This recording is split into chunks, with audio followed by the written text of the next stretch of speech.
Bueno, se considera que no es de fácil transmisión. Esto nos lo decía el doctor Vargas, el virólogo que estaba aquí antes. Pero él mismo nos lo decía, no se pongan a jugar. Tengan cuidado. Bueno, transmisibilidad de mujer infectada a hombre no infectado, 1 a 700 o 1 a 3000. Hombre infectado a mujer no infectada, esto se refiere a una relación heterosexual 1 en 200, 1 en 2000. Luego es más frecuente que el hombre infecte a la mujer. Pero de hombre infectado a hombre no infectado, es decir, en el caso de las relaciones que se denominan homosexuales o de hombres que tienen sexo con hombres, es de 1 a 10 o 1 a 600. Por eso, sin querer estigmatizar esto, la mayoría de los casos se siguen presentando este tipo de relaciones, ¿vale? La sangre contaminada transmite la enfermedad en el 100%. Una persona que le ponen una bolsa contaminada con VIH, con todas sus unidades de infección. Por jeringas contaminadas, 1 en 150, y por accidente biológico, 1 en 200, 1 en 3000. El valor más acertado es 1 en 3000. Entonces, una persona, un trabajador de la salud, puede tener una infección por VIH si es tan de malas que es de 1 en 3000 casos.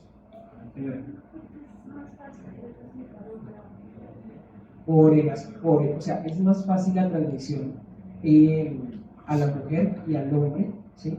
Sobre todo porque esto piensa en el epitelio mucoso que tiene la vagina y el epitelio que es el ano, ¿sí?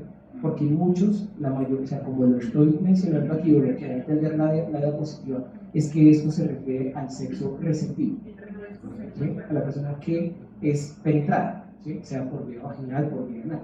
Entonces, el grosor de la mucosa, la inervación y sobre todo la perfusión que tiene la mucosa vaginal, la mucosa anal es muy rica, está muy nervada, tiene muchísimos plejos asociados y encima de todo, ¿qué hay en el ano y en esas zonas? También hay muchos velos linfáticos. ¿Por qué? Porque esos son sitios de entrada para otros patógenos, ¿vale? Entonces, por eso es tan fácil que esto ocurra en este tipo de pacientes. En el tiempo, ¿cómo se divide la infección? La infección por VIH se define como aguda si es la que ocurre por lo general durante los primeros 20 o 21 días de haber ocurrido la infección.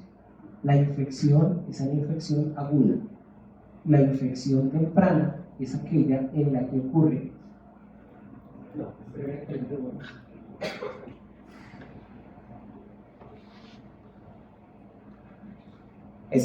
Esta diapositiva. En esta diapositiva lo que vemos es lo siguiente. La infección aguda se define como aquel periodo de tiempo que ocurre desde el momento en que la persona se infecta hasta cuando pasan más o menos 21 o 30 días de haber ocurrido la infección. Eso es lo que se denomina la infección aguda. ¿Listo? La infección temprana se refiere a aquella infección que se diagnostica más o menos entre el día 30, 28 hasta el día más o menos como el 120, 130, ¿eh? Y después, entre el día 100 120, ya se considera que la infección se considera una infección crónica. Bueno, acá está 180. De 0 a 30, vamos a definir 0 a 30, infección temprana. Después de 30 hasta 180, perdón, infección aguda, otra vez.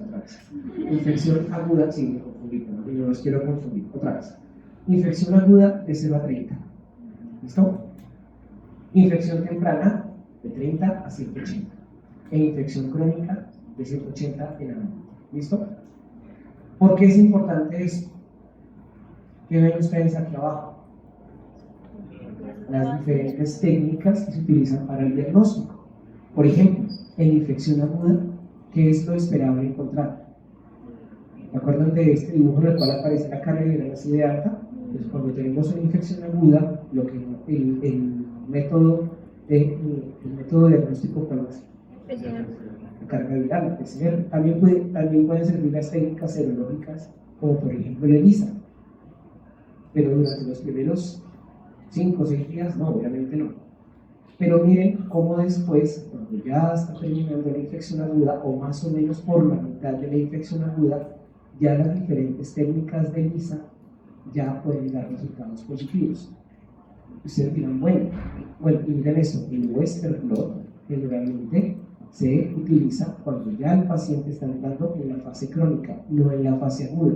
Por eso cuando una persona se sospecha que tenga virus de inmunodeficiencia humana, no se le pide Western blot de entrada, se pide es el ELISA o lo que sea. ¿Bueno? Y esto es muy importante. Inicialmente ustedes ven cómo las cargas virales son muy altas y dentro de los primeros antígenos que detectan las pruebas de ELISA está el antígeno P24. No es GP41 ni GP120, es P24. ¿Por qué? Porque este antígeno es mucho más específico de la infección.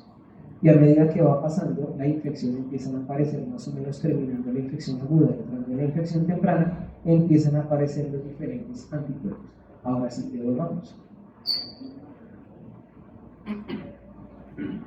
Entonces, en las primeras fases diagnósticas, lo que nos interesa es buscar carga viral. Otra estrategia, la búsqueda del antígeno P24. Y a partir de ahí, más o menos entre la tercera semana de infección, cuando está terminando la aguda, segunda, tercera semana de infección, ya los test de ELISA empiezan a dar positivo. A partir de ahí ya se pueden utilizar otro tipo, como por ejemplo el Western blot. ¿Por qué es importante esto? Cuando yo estaba ahí sentado, cuando ustedes estaban sentados hace unos añitos, no muchos, ya les dije, 21 años. Cuando yo estaba ahí sentado, donde ustedes estaban, las pruebas de ELISA que existían en ese momento, ¿sí? Tenían, bueno, en ese momento esto no lo había. El periodo de ventana, es decir, el periodo en el cual ocurría la infección y se detectaba la presencia del virus por el test de ELISA, podría ser perfectamente de 2 o 3 meses. Entonces, una persona que hubiese tenido algún factor de riesgo para infectarse tenía sus 2 o 3 meses de angustia pensando en si estaba infectada o no. ¿Listo? Entonces, las pruebas de quinta generación y de cuarta generación redujeron este periodo de ventana ni siquiera a 2 semanas, lo redujeron a 11 días. 11 días. ¿Bueno? Entonces, una persona puede hacer un test de ELISA 11 días después de haber ocurrido la exposición y saber si está al menos tamizado como un posible caso de virus de inmunodeficiencia humana. Bueno, y el Western blot, lo que busca el Western blot son otro tipo de, esto lo que busca son componentes del virión, es decir, las diferentes glicoproteínas del virión. Ustedes ven cómo hay pruebas del Western blot que son específicas para VIH-1 y otras para VIH-2, que tienen unas glicoproteínas que no comparten una de otra. Y en el Western blot aquí, como lo que les dije, lo que se busca son las proteínas, ¿no? Las proteínas. Ahora, aquí me quedo bien, pero aquí arriba dice CDC, en la segunda dice OMS y en la tercera dice Cruz Roja Americana. La interpretación del Western blot depende de cada laboratorio. Cada laboratorio tiene que decir, aquí nos guiamos como positivo por Western blot si usamos la técnica o lo que dice la OMS, aquí el CDC, aquí la Cruz Roja Americana, ¿no? Entonces tiene que ver exactamente, porque no siempre desconozco el motivo por el cual esto varía de un laboratorio a otro, o por qué no ha habido una estandarización de esto. Solamente les voy a traer esto del diagnóstico de la infección en los niños. Entonces, cada vez es menos frecuente ver esta infección en los niños. Afortunadamente, la mayoría de los casos de niños que se infectan por VIH ocurren por transmisión perinatal, es decir, transmisión de madre a hijo. Ocasionalmente, eventualmente se ven casos de niños infectados por VIH que no han sido infectados por vía perinatal, sino sobre todo casos de abuso sexual. ¿Okay? Triste decirlo, pero eso ocurre en algunas oportunidades. Entonces, los anticuerpos que se detectan por la técnica de ELISA, y esto con toda seguridad se lo van a preguntar cuando roten en pediatría, cuando esté por ahí en octavo, los anticuerpos que se utilizan o que se detectan por la prueba de ELISA en los niños ¿sí? No son de los niños, sino hasta después de los 18 meses. Si ustedes le hacen, pónganme cuidado, por favor, aquí cuídenme todos. Si ustedes le hacen un test de ELISA a un hijo de madre con VIH y el bebé tiene menos de 18 meses, la técnica de ELISA con toda seguridad le va a salir positivo. Y eso no quiere decir que el niño tenga VIH. ¿Listo? Entonces, el diagnóstico, grábeselo aquí, el diagnóstico de VIH, el hijo de madre con VIH que tenga menos de 18 meses, se hace con carga viral. Carga viral. Porque desde ELISA o el Western blot de estos niños puede ser falsamente positivo. ¿Vale? Supongamos que un niño llega al hospital con una encefalitis, por herpes, por decir algo, y el niño era previamente sano, y el niño llega muy mal, este niño tiene un comportamiento como de un paciente inmunodeprimido. Listo. Le hace la historia clínica, la mamá niega cualquier tipo de cosa, cualquier tipo de complicación, y resulta que a alguien se le ocurre pedirle una prueba de ELISA como tal, y la prueba de ELISA le sale positiva al niño. ¿Qué quiere decir eso? ¿Verdad? La mamá niega, como un niño tiene 9 meses, por decir algo, que es muy probable que la mamá esté infectada. Puede que la mamá no se haya infectado durante el embarazo, puede que la mamá no le haya transmitido el virus al niño al momento del nacimiento, ni tampoco con la lactancia materna, sino que de pronto la mamá se infectó después y a través de alguna otra vía, por ejemplo, la lactancia materna, haya lactado a ese bebé y lo haya infectado. ¿Ven?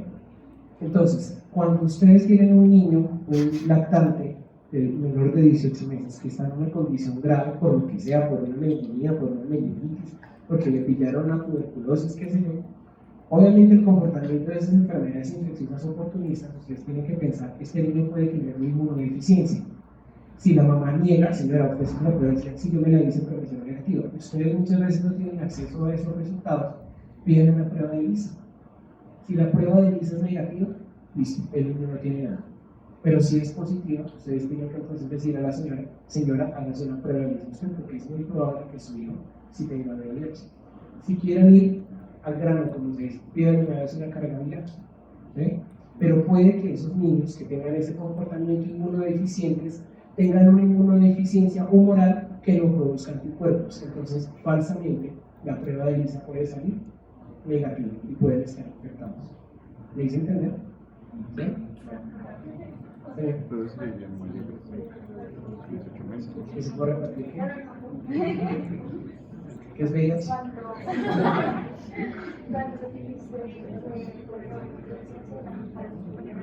Claro. Supongamos ese mismo ejemplo. Este niño ya no tiene 9 meses, sino que tiene 3 meses. Y se le encuentra una tuberculosis diseminada. Un niño de 3 meses con tuberculosis diseminada. Lo primero que tú piensas es, cuando uno piensa en tuberculosis, casi que piensa en VIH. Pero tú dices, bueno, señora, usted se hizo los controles para la gestación, sí, todo es normal, sí, todo. No es que me lo dicen, no les tengo acá. Entonces, ¿qué le pasa? Ok. Entonces, tú le pides una prueba de ELISA a ese niño. Si sale negativo, tú dices, es poco probable que tenga un VIH. Pero entonces, hay otras enfermedades que tienen un comportamiento de una inmunodeficiencia severa sin ser VIH y que se manifiestan con cosas clínicas parecidas al VIH, que son inmunodeficiencias congénitas. ¿Sí? Pues niños que no producen anticuerpos. Entonces, la prueba de ELISA con toda seguridad va a salir negativa. Entonces, por eso, ante esas dudas, ustedes tienen duda de diagnosticar a un niño menor de 18 meses con VIH. Si tienen duda y la prueba de ELISA no les genera suficiente confianza porque puede además tener una inmunodeficiencia, piden una carga viral. ¿Listo? Pero lo ideal no es que de entrada se pida una carga viral.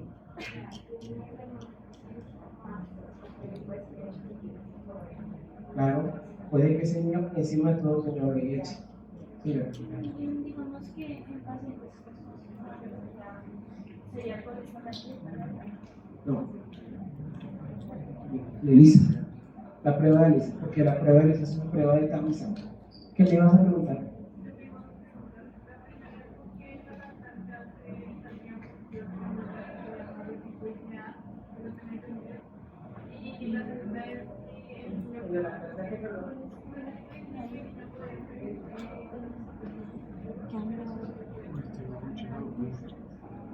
Los anticuerpos no, el virus.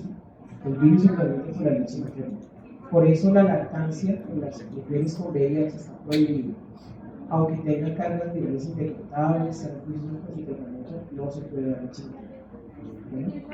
O sea, cuando hay una residencia, ahí puede salir negativo. Por eso, porque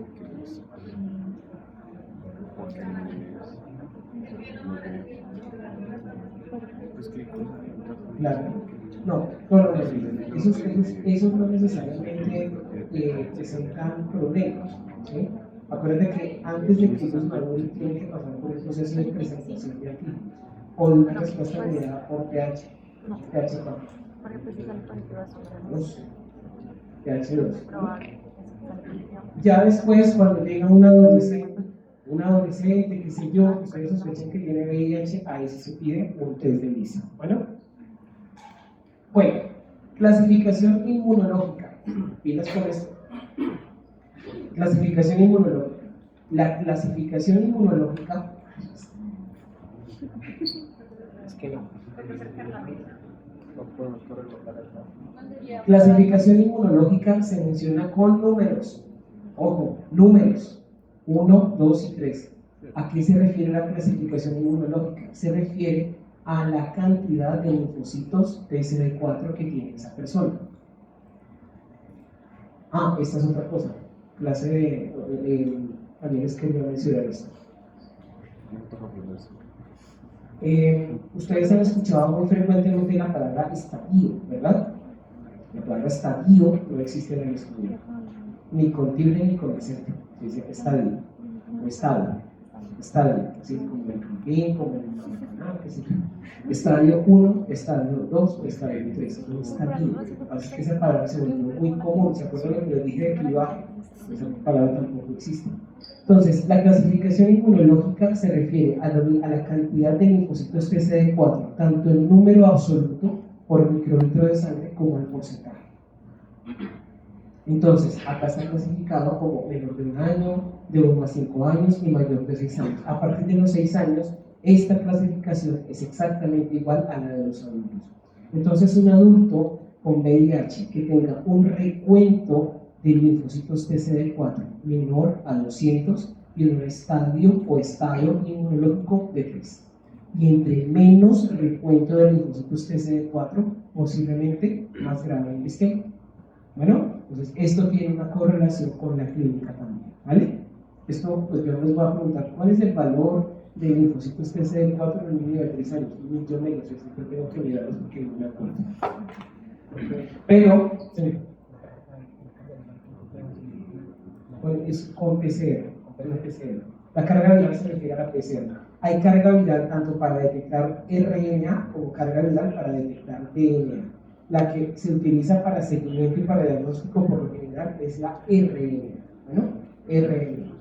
Y esto es la clasificación clínica, lo que el paciente presenta clínicamente. Se hace con letras: estado A, estado B, estado C, o categoría A, categoría B, categoría C. Tengan cuidado porque algunos textos aparecen como leve, moderado, severo, y eso genera confusiones.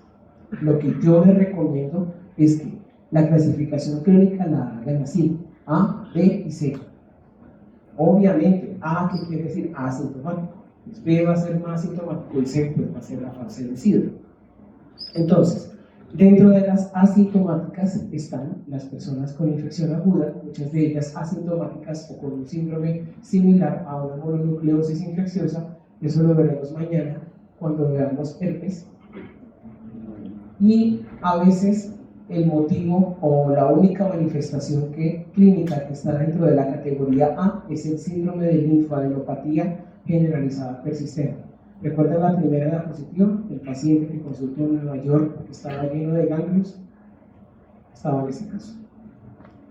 En la categoría B aparecen otras cosas. Otro tipo de ustedes dicen, esto puede ser un VIH. Por ejemplo, que sea frecuente ver, por ejemplo, el herpes zóster. El herpes zóster. El herpes zóster, uno solo, no necesariamente dos episodios, o uno solo que afecte más de un dermatoma. Una persona adulta, joven, previamente sana, que llega a urgencias porque tiene un zóster oftálmico o porque tiene un zóster de todas las 3 ramas del trigémino que ese paciente puede tener, el VIH. ¿Listo? La listeriosis. Un paciente con listeriosis. ¿Cómo se quiere la listeriosis en los adultos? ¿Cómo? Consumo de alimentos. Si están de malas que no hay listeriosis, pues sí, hermano, usted se tomó algo con listeria, pero hágase una prueba de VIH. ¿Vale? ¿Qué otra enfermedad? Esto, muy frecuente en ginecología, la enfermedad pélvica inflamatoria, sobre todo cuando hay abscesos tubováricos. Sí, puede que la señora llegue con un absceso en la pelvis y eso, sí, claro, el ginecólogo le opera, le lava, le limpia, a ver una prueba de VIH. La candidiasis oral, la persistente. La PTI, también esta se ve con frecuencia en pediatría. La púrpura trombocitopénica idiopática, es idiopática. Bueno, y en la categoría C está todo este chorrero, que obviamente yo no me lo sé, pero hay varias que llaman mucho la atención. ¿Se acuerdan la clase que yo estuve aquí con la doctora Pilar? Miren, candidiasis esofágica, cáncer de cuello uterino. En toda mujer que se diagnostica cáncer de cuello uterino hay que hacer una prueba de VIH. ¿Qué otra? La coccidioidomicosis, la criptococosis, tanto la benigna como extrapulmonar, la criptosporidiasis. ¿Qué otra? La retinitis por citomegalovirus, el sarcoma de Kaposi, que es producida por un virus herpes, del cual vamos a hablar mañana. La tuberculosis, sea pulmonar o extrapulmonar, o sea miliar, es decir, diseminada. La neumonía por neumocistis girovesi, otro hongo. Todo este tipo, la toxoplasmosis, que la vieron ustedes en parasitología. La salmonela recurrente, por especies diferentes a Salmonella typhi. Es decir, ustedes ven toda esta lista de cosas que puede tener una persona con VIH, y son muchísimas. Es decir, cualquier cosa se parece al VIH.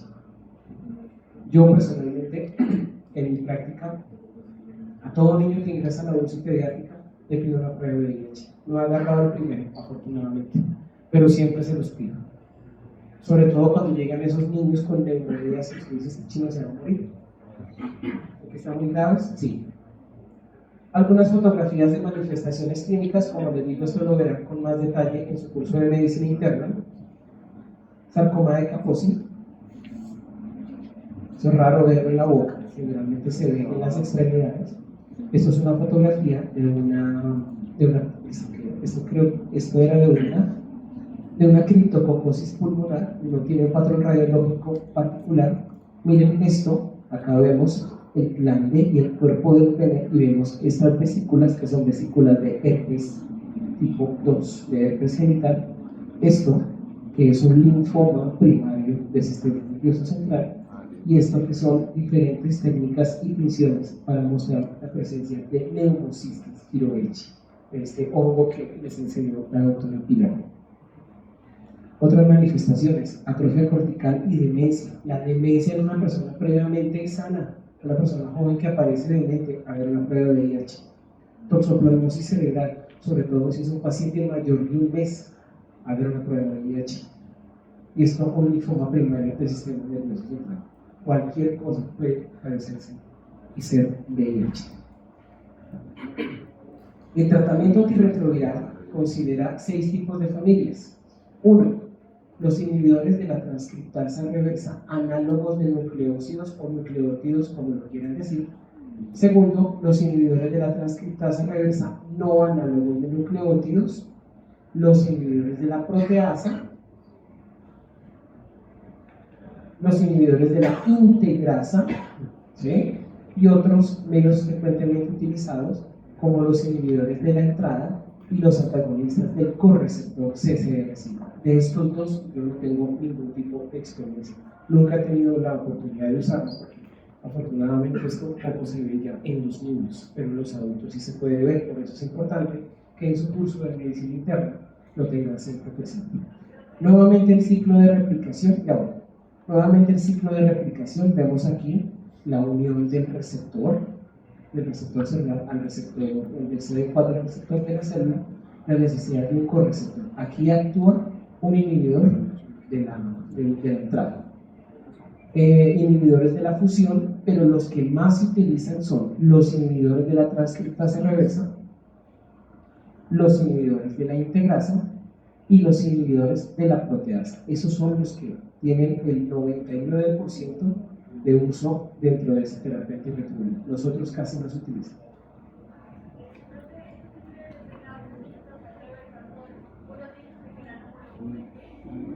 ¿Perdón? Unos se llaman análogos de nucleócidos o nucleótidos, como lo quieras llamar, y otros se llaman no análogos. ¿Y a qué se refiere eso? A la estructura química. Ya les voy a mostrar un dibujo de la estructura química de cada uno de ellos. Entonces, los inhibidores de la transcriptasa reversa análogos se parecen en su estructura química a los nucleótidos. ¿Listo?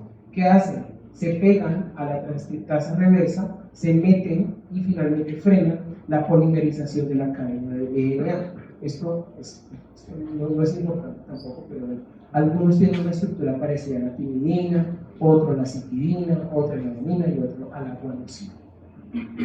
Miren la estructura química: adenosina, guanina, citosina, timidina. Didanosina ya no se utiliza, abacavir sí se utiliza. Miren que tiene cierto parecido en su estructura. Todos tienen un parecido, ¿sí?, a la estructura de los nucleótidos, por eso se llaman análogos. Hay otros que son moléculas mucho más grandes, pero que conservan algunas secuencias, algunos átomos de carbono y radicales NH2, radicales OH, que hacen que se parezcan a los nucleótidos. Por ejemplo, el tenofovir. Y el otro muy utilizado actualmente, la entricitabina. Entonces, vamos a ver algunos en particular. La silobudina fue el primer fármaco aprobado contra el virus. ¿Ustedes vieron alguna vez una película que se llama Dallas Buyers Club? Dallas Buyers Club. Les recomiendo esa película. Es una película en la cual se habla sobre un vaquero, un tipo de Texas, que era promiscuo, que los que se creía el supermacho, el superhombre, ¿sí? Y su vida le cambió terriblemente cuando le diagnosticaron VIH y tuvo que, como se dice vulgarmente, agachar la cabeza para tratar de conseguir este antirretroviral, porque era lo único que había. El pronóstico o la esperanza de vida en estos pacientes en esa época era malísima, prácticamente todos fallecían. ¿Bueno? Inicialmente la silobudina se utilizaba como un tratamiento para el cáncer, pero no funcionó mucho. Entonces, dentro de todo lo que se utilizaba y viendo la estructura química de la silobudina, lo empezaron a usar y se dieron cuenta que efectivamente frenaba la transcripción de la enzima, pero que no la frenaba del todo. Entonces, los pacientes tenían una relativa mejoría tanto de la carga viral como del recuento de linfocitos TCD4, pero la enfermedad progresaba. Casi no se utiliza actualmente. ¿Por qué razón? Hay opciones menos tóxicas, mejor toleradas, y el problema con la silobudina es que tiene una vida muy corta, una vida media muy corta, es decir, hay que darla muchas veces al día para que la persona tenga niveles detectables y el medicamento actúe. Entonces, dígale usted a una persona que se tome 4 o 5 veces al día un medicamento, ¿sí? No lo hacen a veces con una sola al día, pues 4 veces sin que menos. Entonces, actualmente la silobudina, su principal indicación tiene que ver con pediatría, tiene que ver con lo que yo hago. Estrategia de profilaxis para la transmisión vertical. Bueno, es uno de los medicamentos que se coloca en la mujer embarazada, VIH positiva, que está teniendo su bebé, sea por vía natural o por cesárea. Cuando yo estaba sentado, como siempre les digo, el parto natural estaba prohibido en toda mujer con VIH. Actualmente hay algunas indicaciones de permitir el parto vaginal en las mujeres VIH si tienen niveles de linfocitos TCD4 adecuados, cargas virales indetectables, no tienen ninguna manifestación de SIDA, ¿sí?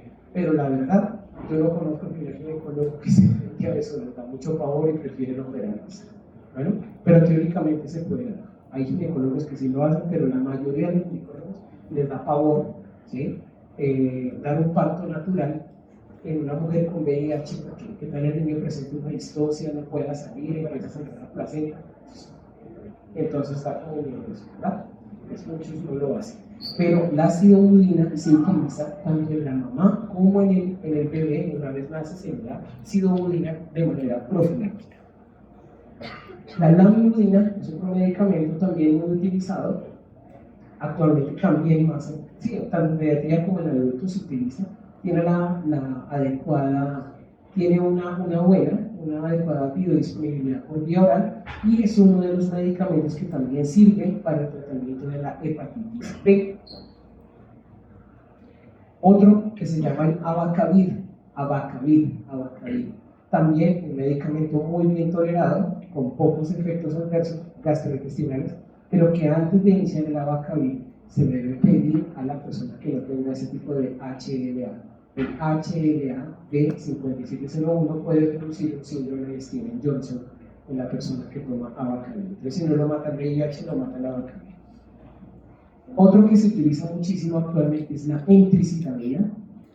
La entricitabina tiene la facilidad o la utilidad también que es activo contra la hepatitis B, así como la lamivudina, pero no se consigue sola. De hecho, se consigue combinado con tenofovir, que es otro inhibidor de la transcriptasa reversa, y con el efavirenz, que es un inhibidor de la transcriptasa reversa no análogo de nucleósido. Y actualmente de los más utilizados es el tenofovir en sus dos presentaciones, desoxifomarato y alafenamida. Cualquiera de los dos. Activo contra la hepatitis B. La única desventaja que tiene el tenofovir, sobre todo el desoxifomarato, es que acelera la aparición de falla renal. O en el paciente con falla renal no se le debe dar, porque empeora. De los no inhibidores de la transcriptasa reversa, pero que no son análogos de nucleósidos, los más utilizados actualmente son la nevirapina, que se utiliza también como estrategia de profilaxis antirretroviral en la mujer embarazada y en el hijo de madre con VIH, y el efavirenz. Estos son los dos más utilizados. Bueno, de la nevirapina ya les había mencionado esto. Muy interesante. De este sí me interesa que sepan eso. El efavirenz es un medicamento que tiene una vida media muy larga, por eso las combinaciones de antirretrovirales que tienen efavirenz pueden darse solamente una vez al día. Alcanzar, digamos que una buena biodisponibilidad, pero hay que tener cuidado en los pacientes que tienen algún tipo de patología del sistema nervioso central. ¿Por qué razón? En pacientes que tengan trastornos psiquiátricos antecedidos a la infección o asociados a la infección, no se les ocurra darle efavirenz, porque esta cosa empeora los síntomas psicóticos, ¿no? Es una persona con VIH que tome efavirenz puede presentar todo este tipo de cosas, sueños vividos, ideas suicidas, y si esta persona comete suicidio después, el muerto se lo echan a ustedes. ¿Por qué? Porque esto no se puede dar en ellos, ¿vale? Los inhibidores de la proteasa se siguen utilizando cada vez menos, sobre todo por sus efectos adversos relacionados principalmente con la aparición de patología cardiovascular. Las personas que toman inhibidores de la proteasa deben tener un seguimiento muy estricto de lo que es colesterol, triglicéridos, glicemia, porque se vio que muchos de estos pacientes fallecían infartados. ¿Por qué? Porque los inhibidores de proteasa favorecen la elevación de los triglicéridos y del colesterol de baja densidad. De los más utilizados, el lopinavir, ritonavir. Los inhibidores de la proteasa generalmente van combinados de a dos: darunavir, ritonavir, lopinavir, ritonavir. El ritonavir sirve como un potenciador, ¿no? Potenciador. Aparte del problema cardiovascular que tiene o que puede generar los inhibidores de la proteasa, es que esta cosa sabe feo, tiene mal sabor, entonces los pacientes no se lo toman porque sabe feo, a pesar de que se lo tomen con algún dulce o algo, genera mal sabor y genera náuseas, entonces la gente no se lo toma. ¿Listo? Aquí solamente les menciono los que más se utilizan actualmente: lopinavir, ritonavir, conocido comercialmente como Caletra, y otro que se llama darunavir. Este muy utilizado en pediatría, este más utilizado en los adultos. Pero El boom es estos, los inhibidores de la integrasa.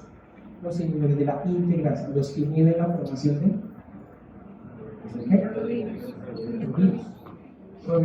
provirus. Bueno, raltegravir, entecravir, dolutegravir. No sé si bueno, con toda chorrera de antirretrovirales, ¿cómo voy a aprender cuál es uno de otro? Todos terminan en vir, ¿verdad? Pues ahí está la clave, integrasa. Los inhibidores de la integrasa tienen aquí raltegravir, entecravir, dolutegravir. ¿Listo? Fácil de aprender. Bueno. Entonces, los inhibidores de la integrasa bloquean el paso de la transferencia de DNA al DNA celular, es decir, la formación del provirus. Punto. Ya. O bueno, eso. Raltegravir, bueno, este fue uno de los primeros que se utilizó en el año 2008, pero después se vio que con otro que se llama dolutegravir y otro que se llama cabotegravir, estos tienen vidas medias mucho más largas, permiten su administración incluso solamente una vez al día, combinado con otros antirretrovirales, lo que ha permitido que esta enfermedad en las personas afectadas se comporte como una enfermedad crónica como lo es la hipertensión arterial. Tómese su pastillita todos los días y va a estar tranquilo. ¿Sí? ¿Listo? Entonces, la mayoría de las personas que presentan complicaciones, que son VIH positivos, no terminan falleciendo por SIDA, fallecen por otra cosa. O sea, las causas de muerte en estas personas actualmente son otras, las mismas que las de la población general: enfermedad cardiovascular, violencia, qué sé yo, suicidio, qué sé yo. ¿Sí? ¿Listo? Entonces, el dolutegravir tiene además una cosa que se llama una alta barrera genética. ¿Dónde está? Alta barrera genética. ¿Qué quiere decir eso? Que estos inhibidores de la integrasa tienen una ventaja sobre los otros, y es que estos medicamentos pueden inhibir la replicación de varias cepas recombinantes de VIH que las estrategias antirretrovirales anteriores no logran inhibir. ¿Se me va a entender? Es decir, esto es casi que pangenómico. Estos medicamentos cubren casi todos los genomas de virus que hay. Entonces, eso quiere decir una alta barrera genética. Se requieren muchísimas mutaciones para que este medicamento no funcione. Mientras que pocas mutaciones en la transcriptasa reversa o pocas mutaciones para los inhibidores de la proteasa hacen que el medicamento ya no sirva. Y todos los demás medicamentos ya dejen de servir, mientras que estos no.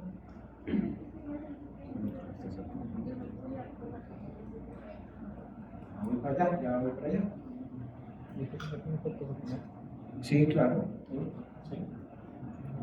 Pero en general son bien tolerados, son más que todo como síntomas gastrointestinales, como mucha náusea, vómito, malestar, pero en general son muy bien tolerados, afortunadamente. Aquí aparecen otros, bueno, esto es una tabla donde solamente les muestro cómo se llama el nombre comercial, la eliminación, nada de esto se me va a preguntar, y esto lo tienen que saber ustedes todo. ¿Cuándo inicia la terapia antirretroviral? Lo más pronto posible, aunque la persona esté asintomática, aunque la persona tenga CD4 altos, pero cargas virales bajas, lo cual no suele ocurrir. ¿Sí? Una persona puede estar asintomática teniendo cargas virales muy altas, pero ¿por qué se recomienda iniciar la terapia antirretroviral lo más pronto posible? Para evitar la formación de ¿qué? De las cuasi especies virales, porque a medida que pasa el tiempo puede que el tratamiento antirretroviral ya no sirva, porque esas cepas han acumulado tantas mutaciones que el medicamento deja de funcionar. Bueno, sin embargo, hay que retrasar el inicio de la terapia antirretroviral, sobre todo en dos personas, en dos grupos de pacientes: aquellos que tienen tuberculosis y aquellos que tienen criptococosis meningia. En esos pacientes, primero se inicia el tratamiento para la tuberculosis o para la criptococosis meningia, y cuando lleve entre 2 a 4 semanas de tratamiento, se inicia el tratamiento antirretroviral. Pero si una persona llega con tuberculosis y VIH o con una criptococosis meningia, el pronóstico es muy malo, la persona posiblemente pueda fallecer. Señora.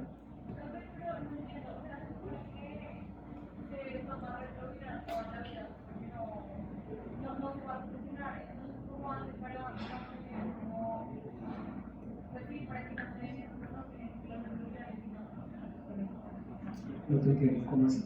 O sea, si se ven como retrovirales toda la vida, Antirretrovirales. antirretrovirales toda la vida, y de que igual va cambiando y va. No lo está cambiando. Porque lo que busca la terapia antirretroviral es inhibir la actividad de las tres enzimas: la transcriptasa reversa, la integrasa y la proteasa. ¿Sí? Por supuesto, evita que ese virus moradito que estaba al principio se vuelva el virus rojo que aparece en la lámina. ¿Te acuerdas? ¿Listo? ¿Se acuerdan de esa lámina?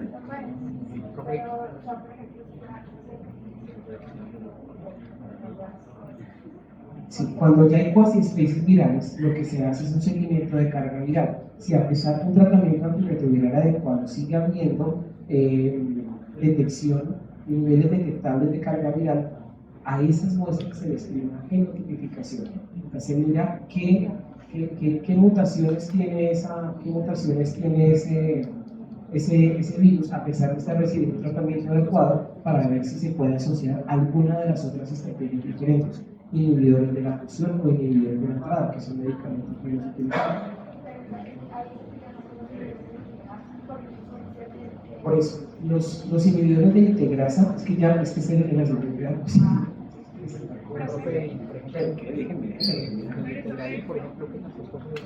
Señor. Es que, o sea, lo de 2 a 4 semanas por TBC, 2 a 4 semanas del tratamiento. El tratamiento para la tuberculosis. Y después inicias el tratamiento. De la criptococosis meningea, ¿cómo se inicia el tratamiento con criptococosis meningea? ¿Lo vieron en micología?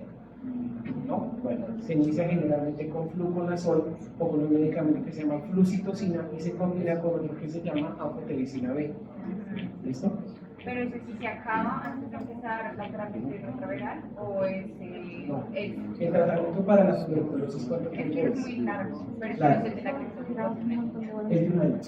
Ah, Entonces, lo que tienen es unos días de tratamiento para la criptococosis y cuando ya la enfermedad micótica está un poco controlada, inicia el tratamiento antirretroviral. ¿Para qué? Para evitar una cosa que se llama el síndrome de reconstitución inmunológica. ¿Listo?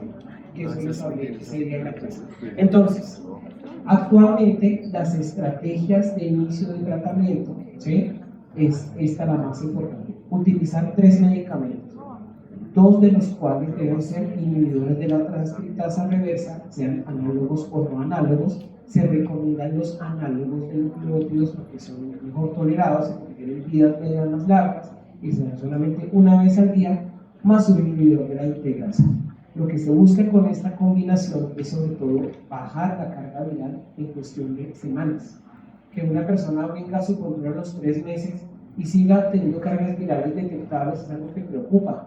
Porque ¿qué quiere decir? O no se toma el medicamento o tiene una especie viral que no está funcionando, y eso por supuesto pues empeora el pronóstico. Porque si la persona toma un medicamento, el virus se sigue replicando, ¿qué quiere decir? Pues que el tratamiento no está funcionando. Y eso finalmente, ¿a qué va a llevar? A que el paciente desarrolle alguna manifestación del SIDA, que puede ser meses, como se ve en pediatría, como también puede pasar años, como se ve en los adultos. ¿Vale? Estos son los esquemas más adecuadamente, los más recomendados, pero esto tiene muchas variantes, eso casi que hay que individualizarlo. Entonces, los medicamentos más utilizados en este esquema actualmente son estos dos: el tenofovir más la emtricitabina, y de los inhibidores de la integrasa se prefiere el dolutegravir o el bictegravir. ¿Listo?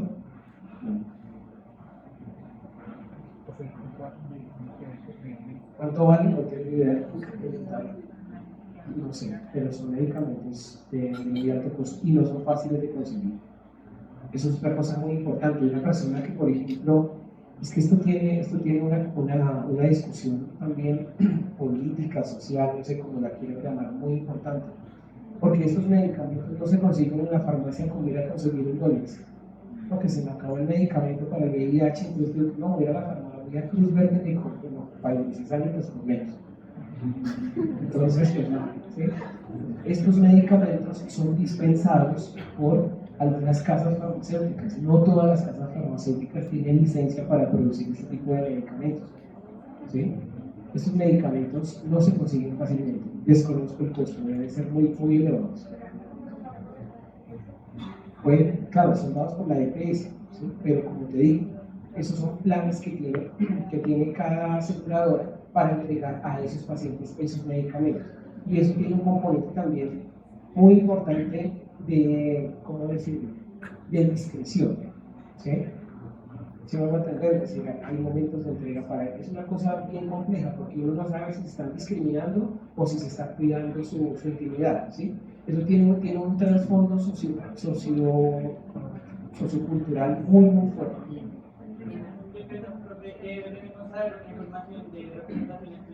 ¿De qué? Ya casi, ya acabo. Entonces, eso es una publicación que salió en JAMA, o como lo quieran decir, en el 2020, las últimas estrategias de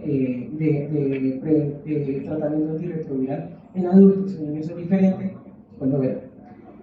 Las más utilizadas son estas, mire, inhibidores de la integrasa, Integravir o Dolutegravir con al menos 2 inhibidores de la transferasa, tenofovir y entrecitramina. Hay diferentes combinaciones, algunas de esas se ajustan de acuerdo a su paciente, tiene falla renal, tiene falla hepática, pero pues eso no es objetivo del curso en este momento, ¿vale?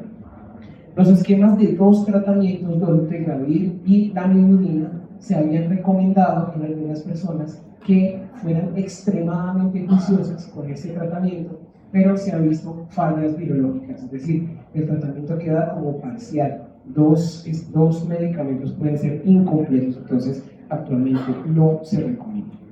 Esto sí es muy importante que lo aprendan. Profilaxis post-exposición, trabajador de la salud. Esto también aplica, por ejemplo, para los pacientes o las personas que han sufrido abuso sexual. Ese es el esquema habitualmente utilizado. 2 inhibidores de la transcriptasa reversa más inhibidores de proteasa. Casi siempre se utiliza lopinavir y tonavir como inhibidor de proteasa.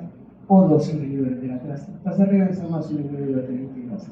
Tenofovir y entrecitramina más raltegravir o dolutegravir. Son los más utilizados. ¿Qué ventaja tiene el dolutegravir? Que se da una vez al día. Entonces permite que la persona se tome el medicamento una sola vez al día durante 28 días. Y después se hace una serie de pruebas serológicas, sobre todo de ELISA, al empezar el tratamiento antirretroviral, a la mitad del tratamiento antirretroviral, al final del tratamiento, 3 meses y 6 meses después de terminar la profilaxis para ver si el paciente pudo haberse infectado o no, porque eso es una profilaxis, eso no garantiza en el 100% de los casos que esto no se vaya a presentar. Bueno, y esto sí fue una captura de pantalla que tomé de las lecturas que hice durante ese estudio, en la cual me había preguntado el semestre pasado qué se recomendaba para la profilaxis preexposición. Bueno, primero lo que hay que hablar es que de las profilaxis preexposición, lo que ya se conocía era la profilaxis que se dejaba a la mamá para evitar que su bebé se infectara. Pero haciendo referencia a las personas que tienen factores de riesgo de infectarse por VIH por vía sexual, lo que se recomienda es eso. Se recomienda, antes que dar estos medicamentos, esta profilaxis se puede iniciar 24 horas de que ocurra el evento donde la persona pudiera infectarse. Se recomienda el uso diario, ¿sí?, de tenofovir más entricitabir, es decir, solamente una terapia dual. ¿No? ¿Cuánto tiempo? Mientras la persona permanezca en riesgo. ¿Cuál es el problema con esto? Aunque no todas las publicaciones coinciden, pero hay algunas que mencionan que las personas que utilizan este tipo de profilaxis preexposición de manera prolongada, puede que si en algún evento llegaran a quedar infectadas, puede que estos medicamentos ya no funcionen. No todas las publicaciones avalan eso, algunas dicen que sí, otras dicen que no. Pero miren en lo que se insiste, esta intervención, que es una opción más la lucha contra el VIH, debe acompañarse de otras medidas como, por ejemplo, reducir los comportamientos de riesgo, el empleo del preservativo, pero pues eso ya va en la conciencia de cada uno de cómo quiere o no vivir. Gracias. Listo. ¿Cuánto se mueve en integrarse el virus al? No sé. No sé.